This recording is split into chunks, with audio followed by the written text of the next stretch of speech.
আর ওনারা বড় বড় মানুষ, ওরাও হাঁটে, তো ছোট বাচ্চার হাঁটন আসতে একটু কম হবে, বড়দের হাঁটন তো একটু জোরে হবে।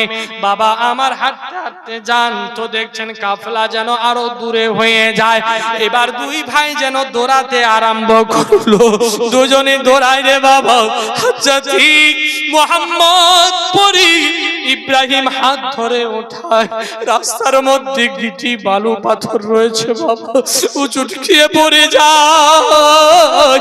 একজন পরে তো আর একজন ধরে ওঠায়, আর একজন পরে তো আর একজন ধরে ওঠায়। এভাবে করতে করতে করতে যে একটু দূরে আরো যাওয়ার পরে দেখতে পেলেন যে কাফলা যেন গায়েব হয়ে গেল, আর কাফলাকে দেখতে পাওয়া যায় না। ছোট বাচ্চা গভীর রাত্রে এখন কোথায় যাবে? ছোট ছোট বাচ্চা কোথায় যাবে? কোনখানে এখন যাবে? সব দিকে অন্ধকার আর অন্ধকার, কোথায় যাব? তখন মোহাম্মদ আর ইব্রাহিম, মোহাম্মদ তখন ইব্রাহিম